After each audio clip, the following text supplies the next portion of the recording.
Israel has been bombing Tehran relentlessly. Iran, on the other hand, has fired over 400 missiles at Israel. Israeli air defenses have struggled to stop the incoming missiles. Now Iran has unleashed a new missile, a hypersonic missile. This comes at a time when Israeli Iron Dome has less than 2 weeks of ammo left.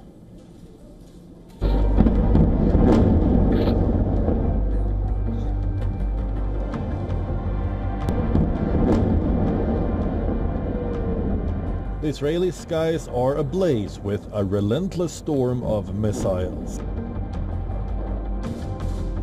streaking like fiery comets in the twilight. Sirens wail across cities as Iron Dome batteries scramble to intercept a barrage of incoming threats.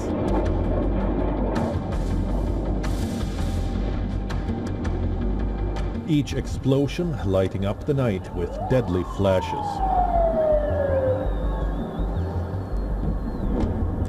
The destruction in Israeli cities is devastating. Buildings reduced to rubble. Vital infrastructure crippled and civilians caught in the crossfire.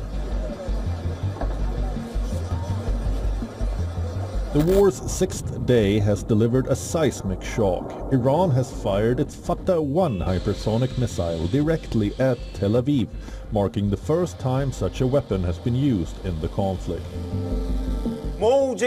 We extend our congratulations to the devoted commanders and fighters of the IRGC Aerospace Force over the 11th wave of the proud Operation True Promise 3, carried out using first-generation Fattah missiles that marks the beginning of the end for the so-called legendary air defenses of the Zionist army and the confusion and self-harm among the Zionist thugs.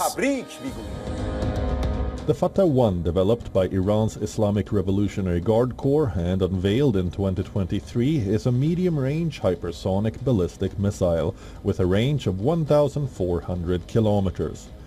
Easily enough to reach any target in Israel from deep within Iranian territory. What makes the Fattah-1 so terrifying is its speed and agility. Traveling at up to Mach 15, it can cover the distance to Tel Aviv in mere minutes, while its maneuverable re-entry vehicle allows it to change course mid-flight, evading even the most advanced missile defense systems. But Fattah-1 is just the tip of Iran's missile spear. The Islamic Republic's arsenal includes the Emad and Hypersonic medium-range ballistic missiles, both capable of striking Israel with ranges exceeding 1,000 kilometers. While Emad can carry 750 kilograms of munitions, Hypersonic can carry a payload of 600 kilograms. These missiles, combined with the new hypersonic capability, give Iran the power to strike deep and hard, overwhelming Israeli defenses. Israel's air defense network is now under unprecedented strain. Aero interceptors costing $3 million apiece are being fired in huge numbers in a desperate bid to shield the nation. Intelligence sources warned that at the current rate, Israel's missile stockpiles could be depleted in just 10 to 12 days.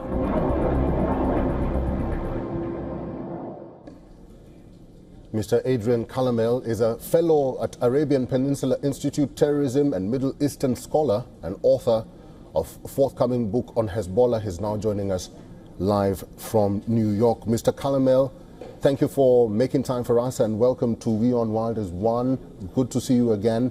What do you think happens next? What are your predictions of this war? Will it stop or what will stop it? Good to see you, Eric, and good evening to all your viewers. It's increasingly looking like it's going to stop when Israel when the regime topples, when it falls, because Khamenei is wedded to a nuclear weapon, one that he will not give up, or the ability to enrich and reprocess. He's not going to give up that ability, and the United States, as well as Israel, is going to make sure that's not going to happen. So, it's going to lead to to the collapse of his regime. You see his infrastructure is being taken away, his leadership's being stripped away from him. We're going to see him isolated and alone up at the top. Mr. Calamel, Iran insists that toppling the regime is off the table. In fact, Donald Trump yesterday said that unconditional surrender, and we've been seeing a tit-for-tat between Khamenei and Trump, and this is what Khamenei says. I'll just read a tweet by Khamenei. The US president threatens us with his absurd rhetoric. He demands that the Iranian people surrender to him. They should make threats against those who are afraid of being threatened. The Iranian nation is not frightened by such threats. He is very adamant. Well, yeah, he is very adamant. And I first want to say he does not speak for the Iranian people. The 90 million Iranians, 90 million of them do not believe in him and despise this individual. Having said that, that's all he's got left is bluster and a few missiles. And I want to track back to the whole hypersonic claims. I think everybody's kind of missing what a hypersonic missile actually is and what makes it dangerous. First of all, the Islamic Republic does not possess the abilities to launch a hypersonic missile from multiple perspectives. What makes it dangerous is that it leaves the atmosphere. And once it leaves the atmosphere, it's its movement in that space that makes it very difficult to take down. Now, the sling and the arrow were designed to take down these type of attacks, but it's not the payload, it's not so much the speed, it's the maneuverability. And I want to pivot back. This is more bluster from the Islamic Republic. If they had hypersonic missiles, they would have used them at the beginning. If they had 1,000 missiles, ballistic missiles, as Khamenei promised that he would have launched, if they were attacked. That didn't come. They've only launched 400 missiles. Mr. Calamel, yes, they have. I'm just curious. Israel ignited the flame, but it's now US and Iran embroiled in a sort of tit-for-tat. Was that Israel's objective all along? And how do you view this dynamic, this new dynamic? This could have been Trump's objective all along. It's this good cop, bad cop, is to, one, have Israel do the dirty work for the world. And we've had European leaders saying Israel has done the dirty work that no one else was willing to do. And it was Trump in the sidelines trying to negotiate. But really, negotiations were going nowhere. The Islamic Republic had a chance, and it was very limited. It didn't seem very serious. It was 60 days, but they had to give up everything. That was the final. And it goes back to Trump's first term. It was no enrichment, no reprocessing.